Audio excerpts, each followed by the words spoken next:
प्राणों से प्यारे विद्यार्थियों, साथियों, आज हम चर्चा करेंगे शक्ति को प्रयोग में लाने की विधियाँ। Lecture number 37 part number 8।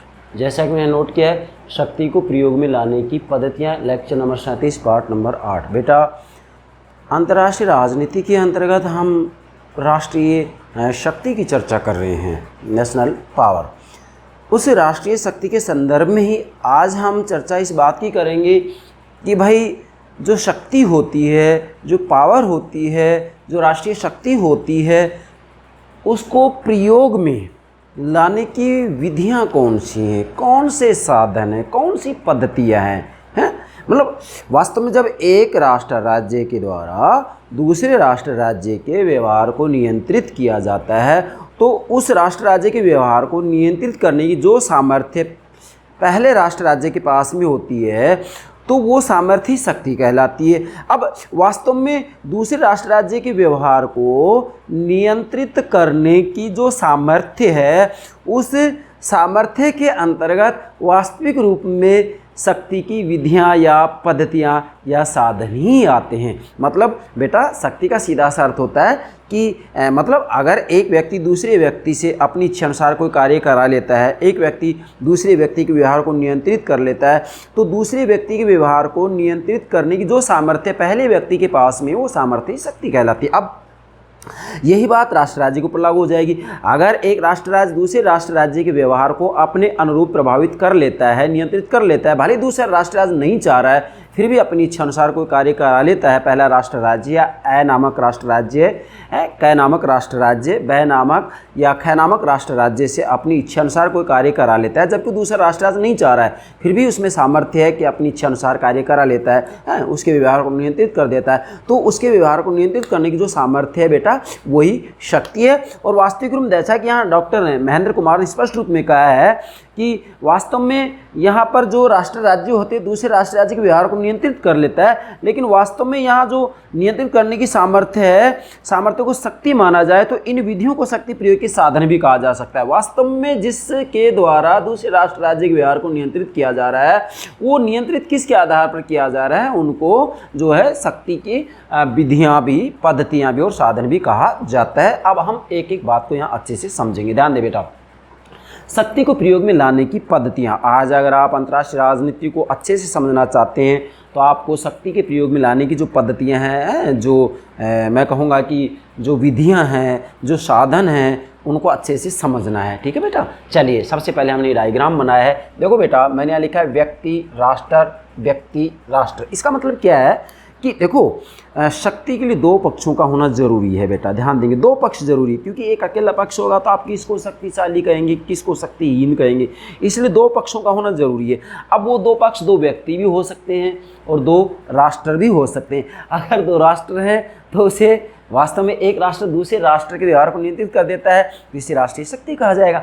और एक व्यक्ति दूसरे व्यक्ति के व्यवहार को नियंत्रित करता है, या एक व्यक्ति दूसरे व्यक्ति से अपनी इच्छा अनुसार कोई कार्य करा लेता है, तो वह कार्य कराने की जो सामर्थ्य, जो योग्यता, जो क्षमता उसके पास में है, वही शक्ति कहलाती है। ठीक है बेटा, पहले तो ये ध्यान रखना कि शक्ति होती क्या है, what do means by power. शक्ति के बारे में मैंने काफ़ी अच्छे से पिछले लेक्चर में समझा दिया। मतलब ये आज मैं कहूँगा कि 8वां पार्ट है और एक लेक्चर, वैसे तो 9 लेक्चर होगी राष्ट्रीय शक्ति के ऊपर। ध्यान दें, कै नामक व्यक्ति, कै नामक राष्ट्र, ख नामक व्यक्ति, ख नामक राष्ट्र। अब इन दोनों के बीच में एक समस्या है, वो समस्या कोई भी हो सकती है। मतलब दो व्यक्तियों के बीच में भी कोई समस्या हो सकती है, दो देशों के बीच में, राष्ट्र राज्यों के बीच में भी एक समस्या है। वो समस्या क्या है, वो कुछ भी हो सकता है, किसी भी संदर्भ में समझे आप। अब मैंने यहाँ लिखा है एक समस्या है, मतलब कै नामक व्यक्ति और राष्ट्र और ख नामक व्यक्ति और राष्ट्र के बीच में एक समस्या है। अब बेटा वो समस्या क्या है, ध्यान दे। समस्या ये है कि कै कुछ करना चाहता है, ध्यान दे बेटा, कै कुछ करना चाहता है और ख व्यक्ति या ख राष्ट्र वास्तविक रूप में कैसे भिन्न करना चाहता है। मतलब जो कै व्यक्ति या कै राष्ट्र, ख व्यक्ति और ख राष्ट्र, अब कै व्यक्ति या ए नामक व्यक्ति, ए नामक राष्ट्र राज्य कुछ करना चाहता है, जबकि दूसरा जो व्यक्ति है, दूसरा राष्ट्र राज्य है, वो कैसे अलग करना चाहता है। अब मूल बात यहाँ देखनी है कि कै व्यक्ति कै राष्ट्र राज्य, कै व्यक्ति कै राष्ट्र राज्य से अपनी बात मनवाता है, या कै नामक व्यक्ति कै नामक राष्ट्र राज्य, कै नामक व्यक्ति कै नामक राष्ट्र राज्य से अपनी बात मनवाता है। अगर कै नामक देश से अपनी बात मनवा लेता है, इसके पास सामर्थ्य है तो ये शक्तिशाली है, या फिर कै नामक राष्ट्र राज्य कै नामक राष्ट्र राज्य से अपनी बात मनवा लेता है तो कै नामक राष्ट्र राज्य शक्तिशाली। फॉर एग्जाम्पल, कै नामक राष्ट्र राज्य में हम भारत को ले लें, कै नामक राष्ट्र राज्य में अमेरिका ले ली, या कै नामक राष्ट्र राज्य में आप रूस को ले सकते हैं, कै नामक राष्ट्र राज्य में आप जो है अमेरिका को ले सकते हैं। कैसे भी आप अध्ययन करें, या दो व्यक्ति, जैसे एक व्यक्ति में आप मुझे ले लेंगे,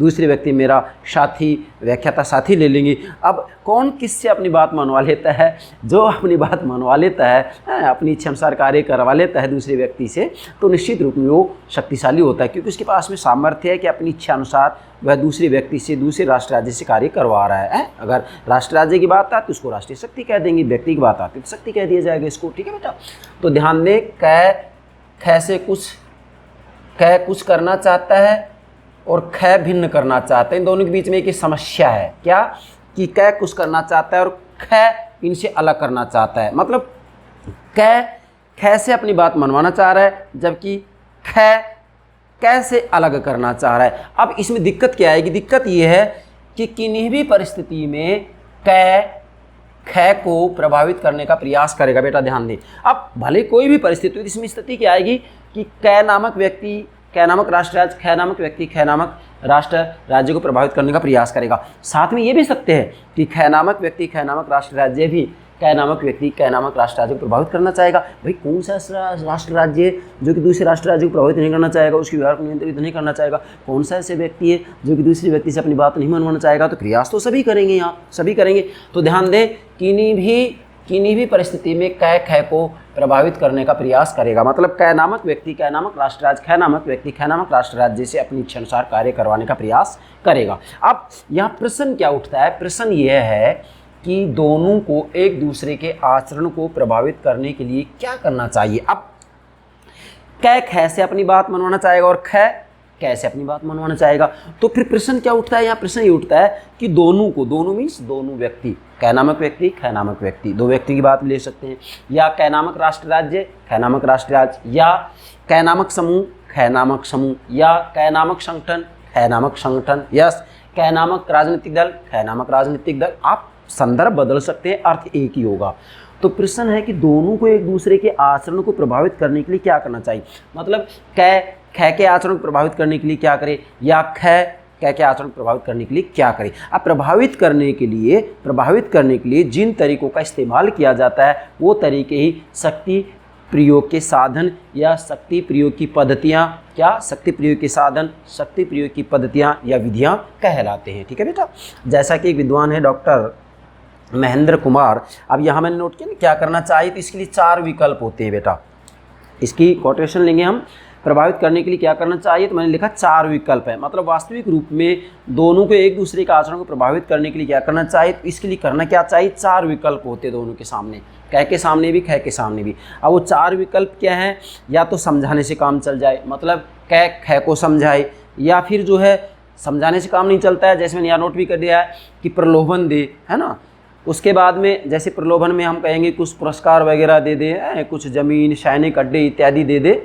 और उसके बाद में जो तीसरा विकल्प है वह है दंड, मतलब यहाँ पर वास्तविक रूप में केवल धमकी दी जाएगी।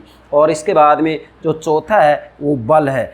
बल यहाँ वास्तविक रूप में इसको बल या शक्ति कह सकते हैं, फोर्स, अर्थात यहाँ ये जो बल या शक्ति ये अंतिम तरीका है। और इसमें क्या होता है कि दंड में तो केवल धमकी दी जाती है, लेकिन बल में धमकी का वास्तविक रूप में प्रयोग किया जाता है और इसका जो अंतिम परिणाम होता है युद्ध होता है। मतलब यहाँ आकर के युद्ध ही होता है दो राष्ट्र राज्यों के बीच में, या दो व्यक्तियों की बात है तो उनमें झगड़ा ही होता है। आप जरा समझे, 4 विकल्प हैं, इन 4 विकल्पों में से किसी भी विकल्प का ये दोनों स्वतंत्र हैं, उसका प्रयोग कर सकते हैं।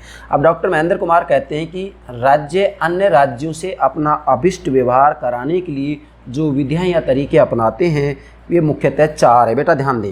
डॉक्टर महेंद्र कुमार ने अपनी एक पुस्तक लिखी है अंतर्राष्ट्रीय राजनीति के सिद्धांत एवं व्यवहार, तो आप चाहें तो इस किताब को खरीद सकते हैं। डॉक्टर महेंद्र कुमार कह रहे हैं कि राज्य अन्य राज्यों से अपना अभिष्ट व्यवहार अपनी इच्छा अनुसार, जैसे कै नामक राष्ट्र राज्य कै नामक राष्ट्र राज्य से अपनी इच्छा अनुसार कोई कार्य कराना चाहे, राज्य अन्य राज्यों से, मतलब कै नामक राज्य कै नामक राज्य से राज्य अन्य राज्यों से अपना अभिष्ट अपनी इच्छा अनुसार अपना अभिष्ट व्यवहार कराने के लिए जो विधियां या तरीके अपनाते हैं वे मुख्यतः 4 है। मतलब एक राष्ट्र राज्य दूसरे राष्ट्र राज्य को अपनी इच्छा अनुसार प्रभावित करे या दूसरे राष्ट्र राज्य के आचरणों को नियंत्रित करना चाहे या अपनी इच्छा अनुसार उसे कोई कार्य कराना चाहे, तो इसके लिए मुख्यतः मतलब जो है तरीके 4 हैं। और तरीके 4 कौन से हैं मैंने आपको बता भी दिया है, यहाँ नोट करेंगे इनके शब्दों में, महेंद्र कुमार के में। अनुनय मतलब समझाना, पारितोषिक पुरस्कार, पारितोषिक मतलब पुरस्कार, दंड केवल धमकी दी जाएगी, और बल मतलब यहाँ वास्तविक रूप में जो है धमकी का प्रयोग किया जाएगा, धमकी को अमल में लाया जाएगा और इसका अंतिम परिणाम होता है युद्ध। और बल प्रयोग यदि अन्य राज्यों का व्यवहार नियंत्रित करने की सामर्थ्य को शक्ति माना जाए। डॉक्टर महेंद्र कुमार कह रहे हैं कि यदि बेटा समझे, यदि अन्य राज्यों का व्यवहार नियंत्रित करने की सामर्थ्य, अन्य राष्ट्र राज्यों के व्यवहार को नियंत्रित करने की जो सामर्थ्य है, सामर्थ्य को शक्ति माना जाए, तो इन विधियों को शक्ति के प्रयोग की साधन भी कहा जा सकता है। ध्यान दें, सामर्थ्य को शक्ति माना जाए तो इन विधियों को शक्ति के प्रयोग के साधन भी कहा जा सकता है। मतलब जिन विधियों का प्रयोग दूसरे राष्ट्र राज्य के व्यवहार को नियंत्रित करने के लिए किया जा रहा है, उनको वास्तव में शक्ति के प्रयोग के साधन भी कहा जा सकता है। इसलिए यहाँ आप ऐसे भी कह सकते हैं कि शक्ति के प्रयोग में लाने के साधन, शक्ति प्रयोग की विधियाँ, शक्ति प्रयोग की विधियाँ, साधन, आप इसको किसी भी रूप में संबोधित कर सकते हैं। ठीक है बेटा, तो डॉक्टर महेंद्र कुमार की जो व्याख्यान से इसको नोट करेंगे। अब वास्तविक रूप में देखा जाए तो भाई कै नामक राष्ट्र राज्य या कै नामक व्यक्ति, कै नामक व्यक्ति या कै नामक राष्ट्र राज्य से अपनी इच्छा अनुसार कोई कार्य करवा रहा है, तो कार्य कराने की जो सामर्थ्य है वो क्या है, मैंने यहाँ नोट भी किया है डॉक्टर महेंद्र कुमार के शब्दों में, सामर्थ्य है वो शक्ति है। लेकिन इन विधियों को शक्ति के प्रयोग के साधन भी कहा जा सकता है। मतलब उसके पास जो सामर्थ्य है जिसके बल पर दूसरे व्यक्ति या दूसरे राष्ट्र राज्य के व्यवहार को नियंत्रित किया जा रहा है, तो इसको जो है हम कहेंगे शक्ति के प्रयोग के साधन भी कह सकते हैं, विधियां भी कह सकते हैं, पद्धतियां भी कह सकते हैं। अब इसमें 4 साधन हैं, 4 विधियां, 4 पद्धतियां। नंबर 1 समझाना, नंबर 2 प्रलोभन पारितोषिक पुरस्कार, और तीसरा है दंड, और चौथा है बल या शक्ति फोर्स। अब समझे बेटा, एक व्यक्ति दूसरे व्यक्ति से अपनी इच्छा अनुसार कोई कार्य कराना चाहे, जबकि दूसरा व्यक्ति नहीं चाहता है कि पहले व्यक्ति की बात माने, लेकिन फिर भी पहला व्यक्ति उससे अपनी बात मनवा लेता है, अपनी इच्छा अनुसार कोई कार्य करा लेता है, तो पहला व्यक्ति शक्तिशाली माना जाएगा। इसी प्रकार से एक राष्ट्र राज्य मतलब कै नामक राष्ट्र राज्य कै नामक राष्ट्र राज्य से अपनी इच्छा अनुसार कोई कार्य करा लेता है, जबकि कै नामक राष्ट्र राज्य इससे भिन्न काम करना चाहता है, उसके बावजूद भी कै नामक राष्ट्र राज्य को मना लिया जाता है। मनाने का तरीका है समझाना, प्रलोभन, दंड और बल। तो किसी भी रूप में कै नामक राष्ट्र राज्य कै नामक राष्ट्र राज्य के आचरण को प्रभावित कर लेता है, नियंत्रित कर लेता है, अपनी इच्छा अनुसार कार्य करा लेता है, तो निश्चित रूप में कै नामक राष्ट्र राज्य शक्तिशाली होगा। मैंने यहाँ बताया भी कि इन दोनों के बीच में समस्या ये है कि कै नामक राष्ट्र राज्य कै नामक राष्ट्र राज्य से कुछ करवाना चाहता है, मैंने लिखा है कुछ करना चाहता है, और कै इससे भिन्न करना चाहता है। तो यहाँ मूल बात यह है कि कै नामक राष्ट्र राज्य कै नामक राष्ट्र राज्य से अपनी इच्छा अनुसार कोई कार्य करा लेता है, तो इसके पास जो सामर्थ्य है, अब वह सामर्थ्य कैसी भी हो सकती है, समझाने के आधार पर किया है कि प्रलोभन दिया है कि धमकी दी है कि वास्तविक रूप में बल का प्रयोग किया है, वो कुछ भी हो सकता है, लेकिन दूसरे राष्ट्र राज्य के व्यवहार को नियंत्रित किया है, उसके आचरण को परिवर्तित किया, तो निश्चित रूप में एक कै नामक व्यक्ति या कै नामक राष्ट्र राज्य शक्तिशाली होगा। ठीक है बेटा, तो समझाना सबसे पहला विकल्प होता है, साधन होता है, विधि होती है, पद्धति होती है समझाना। अर्थात वास्तविक रूप में यहाँ कै नामक राष्ट्र राज्य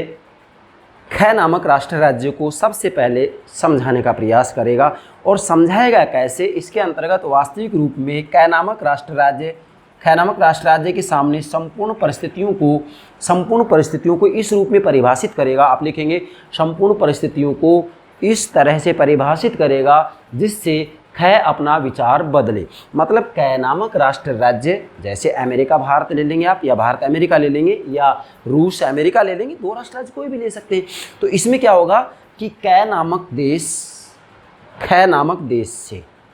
राष्ट्र राज्य से वास्तविक रूप में अपनी बात मनवाने के लिए सबसे पहले ये समझाने की पद्धति का प्रयोग करेगा। तो इसमें क्या करेगा, क नामक राष्ट्र राज्य संपूर्ण परिस्थितियों को, क नामक राष्ट्र राज्य के सामने संपूर्ण परिस्थितियों को इस रूप में परिभाषित करेगा जिससे ख अपना विचार बदल दे। मतलब ये क नामक राष्ट्र राज्य के सामने जो भी परिस्थितियां, जो समस्याएं हैं, उनको इस रूप में इसके सामने पेश करेगा, प्रस्तुत करेगा, जिससे कि ख के विचार बदल जाएं। और विचार बदल जाएं तो उसके बाद में ये क की बातों को स्वीकार कर लेगा और इसके जो है भिन्न जो करना चाह रहा है, भिन्न जो इसका रवैया है, आचरण है, वो बदल जाएगा। मतलब यहाँ संपूर्ण परिस्थितियों को ख नामक राष्ट्र राज्य के सामने इस रूप में परिभाषित करेगा जिससे ख अपना विचार बदले। ये समझाने में आएगा। उसके बाद में इसमें डिप्लोमेसी, कूटनीति, राजनय का आधार समझाने की विधि ही है। मतलब जो डिप्लोमेसी है, जो कूटनीति है, जो राजनय है, वह राजनय वास्तविक रूप में ये जो है समझाने की विधि है, अर्थात राजनय का आधार समझाने की विधि है। दो राष्ट्र राज्यों के बीच में जो राजदूत होता है, वो दोनों के बीच में हम कहेंगे कि एक प्रकार से एक राष्ट्र राज्य का राजदूत दूसरे राष्ट्र राज्य के राजदूत के सामने उसकी बातें रख रहा है और दूसरे राष्ट्र राज्य का राजदूत पहले वाले राष्ट्र राज्य के सामने अपनी बातें रख रहा है। तो यहाँ मुख्य जो भूमिका होगी वो राजदूत की होगी, है। तो यहाँ राजनय का आधार समझाने की विधि ही है, ठीक है बेटा। और जो राजनय की यहाँ पर हम कह रहे हैं कि राजनय का आधार समझाने की विधि है, तो इसमें क्या होगा, तर्क और चातुर्य से, बेटा ध्यान देंगे, यहाँ वास्तविक रूप में तर्क और चातुर्य से, भले ही क नामक राष्ट्र राज्य है, तो क नामक राष्ट्र राज्य का जो राजदूत होगा वो ख नामक राष्ट्र राज्य के राजदूत के सामने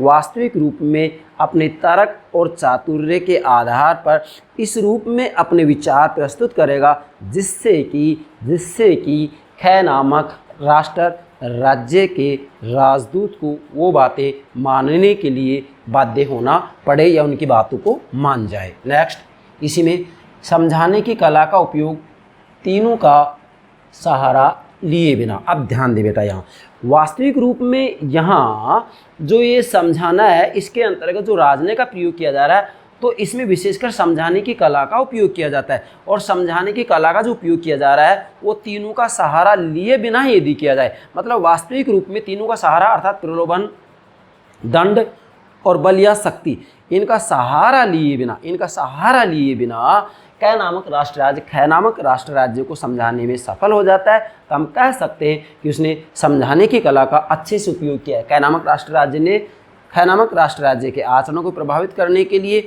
समझाने की कला का अच्छे से उपयोग किया है, अगर ख नामक राष्ट्र राज्य की बात को मान लेता है और इसमें किसी भी रूप में प्रलोभन, दंड और बल का प्रयोग नहीं होगा। यहाँ केवल समझाने की कला का ही उपयोग किया जाएगा और इस रूप में समझाया जाए जैसे कि दूसरा राष्ट्र राज्य मतलब ख नामक राष्ट्र राज्य की बात को मान ले। ठीक है बेटा, अब मान लीजिएगा समझाने से काम नहीं चलता है। ख नामक राष्ट्र राज्य ने अच्छे से समझा दिया, मतलब ख नामक राष्ट्र राज्य ने ख नामक राष्ट्र राज्य को अच्छे से समझा दिया, लेकिन उसके बावजूद भी ख नामक राष्ट्र राज्य नहीं मान रहा है इसकी बात, ख नामक राष्ट्र राज्य की बात। मतलब शक्ति में दो पक्षों का होना जरूरी है, तो यहाँ दो राष्ट्र राज्यों की बात करें हम, तो इसके बाद में फिर क्या करेगा, फिर अगला विकल्प इसके सामने होगा, अगली पद्धति या साधन होगा, वो होगा प्रलोभन। बेटा ध्यान दें, अब नोट करेंगे इसमें, प्रलोभन को पारितोषिक भी कहा जाता है, पुरस्कार भी कह सकते हैं। ठीक है बेटा, तो आप नोट करेंगे प्रलोभन, पारितोषिक, पुरस्कार।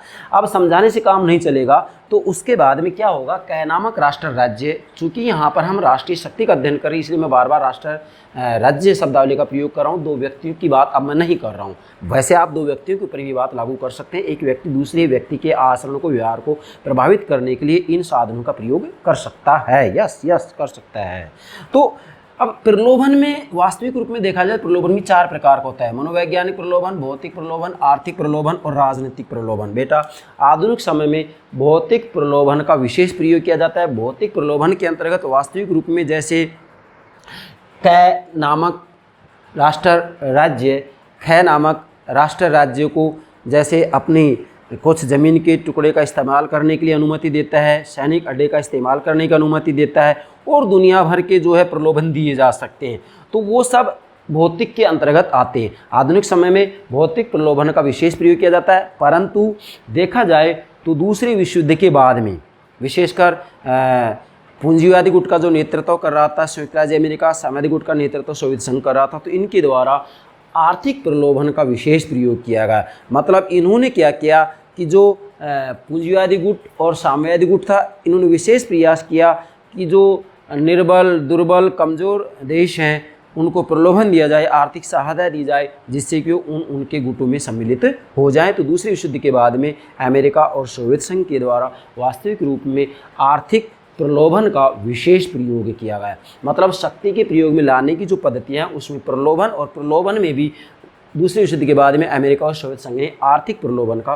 विशेष इस्तेमाल किया। आर्थिक सहायता समय समय पर दी जाती है, हालांकि आज भी दी जाती है। तो आज भी एक राष्ट्र राज्य दूसरे राष्ट्र राज्य को आर्थिक सहायता देता है, तो वास्तविक रूप में आर्थिक प्रलोभन ही है, जिससे कि आगे चल करके जिस राष्ट्र राज्य को सहायता दी जा रही है वो राष्ट्र राज्य देने वाले राष्ट्र राज्य, सहायता देने वाले राष्ट्र राज्य की बातों को मानेगा, निश्चित रूप में मानेगा। आप सामान्य रूप में भी देख सकते हैं कि एक व्यक्ति दूसरे व्यक्ति को यदि 1 लाख रुपये उधार दे देता है, तो उसके बाद में एक व्यक्ति दूसरे व्यक्ति से कह रहा है कि इस बार आपको इस पार्टी को वोट देना है, तो निश्चित रूप से इसकी बात मानी जाएगी। अगर नहीं मानेगा तो तुरंत ये व्यक्ति कह देगा कि हमारा जो पैसा है वापस लौटा दो और आगे से आपको सहायता नहीं दी जाएगी। तो 2 व्यक्तियों पर भी ये बात लागू होती है, 2 राष्ट्र राज्यों पर भी ये बात लागू होती है। ठीक है बेटा। अब डेफिनेटली देखा जाए तो राजनीतिक प्रलोभन क्या होता है बेटा? देखो, भौतिक प्रलोभन की बात होगी, आर्थिक की बात होगी। अब राजनीतिक प्रलोभन क्या होता है? राजनीतिक प्रलोभन में क्या होता है कि एक राष्ट्र राज्य दूसरे राष्ट्र राज्य को राजनीतिक स्वतंत्रता देने की बात करता है। राजनीतिक स्वतंत्रता की जब बात आती है, राजनीतिक स्वतंत्रता की जो बात की जा रही है वो डेफिनेटली जो है राजनीतिक प्रलोभन के अंतर्गत आएगा। और मनोवैज्ञानिक प्रलोभन के अंतर्गत वास्तविक रूप में देखा जाए तो इसमें दूसरे राष्ट्र राज्य के जो विचार होते हैं उन विचारों को मानने की बात की जाती है। तो ये 4 प्रलोभन हो गए। इसके बाद में इसका तीसरा साधन या विधि है दंड, पनिशमेंट, दंड। अब कै नामक राष्ट्र राज्य से अपनी बात मनवाने के लिए सबसे पहले सामनीति का प्रयोग किया, समझाने का प्रयोग किया, नहीं माने है राष्ट्र राज्य। उसके बाद में प्रलोभन भी दिया, मतलब हम कहेंगे कि पारितोषिक दिया, पुरस्कार दिया, आर्थिक सहायता दी, है ना। इसी के साथ में मैं कहूँगा कि सैनिक अड्डे इस्तेमाल करने के लिए भी दिए, उनके विचारों को भी माना, दूसरे राष्ट्र राज्य को राजनीतिक स्वतंत्रता भी दे दी। उसके बावजूद भी उसकी बात नहीं मानी जाती है, तो तीसरे नंबर पर फिर दंड का प्रयोग किया जाता है, पनिशमेंट। दंड में क्या होता है बेटा कि कै नामक राष्ट्र राज्य, यहाँ उदाहरण है कै नामक राष्ट्र राज्य को धमकी देगा कि या तो आप हमारी बात मान लो, अन्यथा हम आगे कुछ भी करने के लिए विवश हो सकते हैं। अब दंड में क्या होगा? केवल धमकी दी जाएगी, यहाँ वास्तविक रूप में बल का प्रयोग नहीं होगा, केवल धमकी दी जाएगी।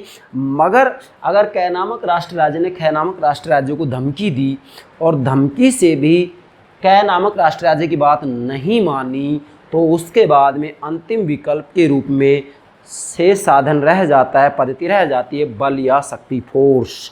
अब यहाँ तो केवल धमकी दी जा रही है, मगर यहाँ बल या शक्ति के अंतर्गत जो धमकी यहाँ दी गई है उस धमकी का व्यवहार में प्रयोग किया जाएगा।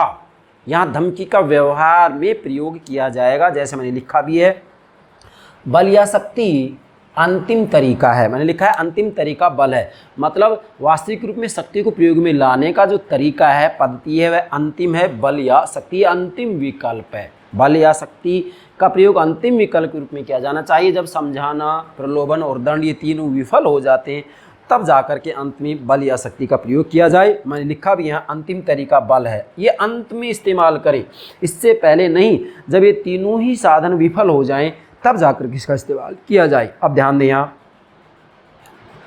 जब धमकी को अमल में लाया जाता है तो वह बल बन जाती है। मतलब यहाँ तीसरे नंबर पर जो ये विकल्प है दंड, यहाँ केवल धमकी दी जा रही है, लेकिन जब धमकी को अमल में लाया जाता है, मतलब जो धमकी दी गई है कि या तो आप हमारी बात मान लो, अन्यथा हम आगे फिर जो है बल का प्रयोग करेंगे, तो निश्चित रूप में यहाँ जो धमकी दी गई है उस धमकी को अमल में लाया जाता है, उस धमकी को व्यवहार में उतारा जाता है, उसका प्रयोग किया जाता है। और जब धमकी को अमल में लाया जाता है तो वह बल बन जाती है। अब ध्यान दें, और वास्तविक रूप में देखा जाए तो बल या शक्ति, फोर्स, बल का उग्र रूप युद्ध है। मतलब वास्तव में फिर यहाँ पर वार होता है, युद्ध होता है, ये अंतिम विकल्प है। मतलब बल का जो उग्र रूप है वो युद्ध ही होता है।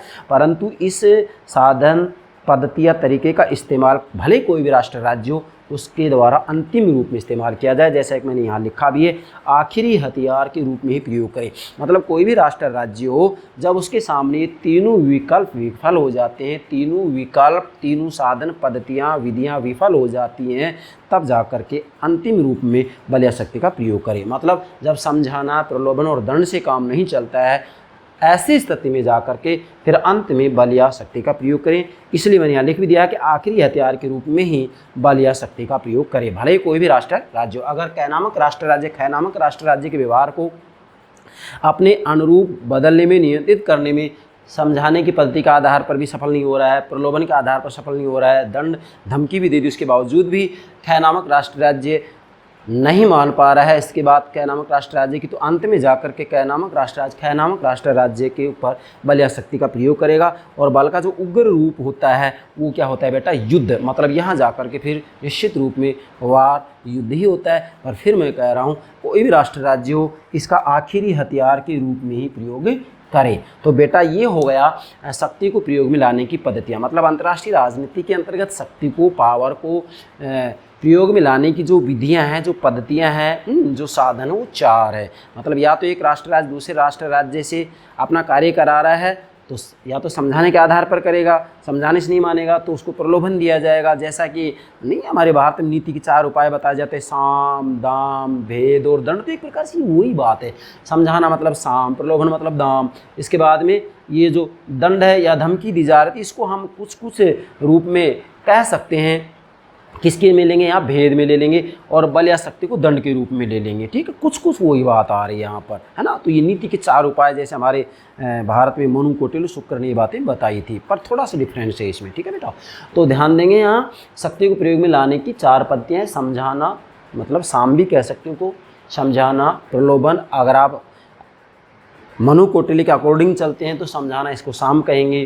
प्रलोभन इसको दाम या दान नीति कहेंगे। समझाएंगे पहले फिर भी नहीं मान रहे हैं तो प्रलोभन दिया जाएगा, फिर भी नहीं मान रहे हैं तो यहाँ धमकी दी जाएगी दंड की, फिर भी नहीं मान रहा है राष्ट्र राज्य दूसरा राष्ट्र राज्य, तो ऐसी स्थिति में बल या शक्ति का प्रयोग किया जाएगा। और बल का जो उग्र रूप होता है वो युद्ध होता है। लेकिन फिर कह रहा हूँ यहाँ पर वास्तविक रूप में बल या शक्ति का आखिरी हथियार के रूप में प्रयोग किया जाए जब ये तीनों ही साधन पद्धतियाँ विफल हो जाएँ, तब जाकर के बल या शक्ति का प्रयोग किया जाए। यह बात आपको ध्यान में रखनी है। मतलब मूलतः यदि देखा जाए तो सबसे पहले कोई भी राष्ट्र राज्य हो उसको समझाने की विधि या साधन का प्रयोग करना चाहिए। उसके बाद में प्रलोभन दे, प्रलोभन से भी काम नहीं चले तो धमकी भी दिए जाए, और धमकी से भी काम नहीं चल रहा है तो अंत में जाकर के बल या शक्ति का प्रयोग किया जाए। फिर कह रहा हूँ बल या शक्ति का उग्र रूप युद्ध होता है। मतलब यहाँ जाकर के वास्तविक रूप में फिर युद्ध होता है। तो इस साधन पद्धति या विधि का अंतिम रूप में ही प्रयोग किया जाए, अंतिम हथियार के रूप में प्रयोग किया जाए। ये अंतिम विकल्प है।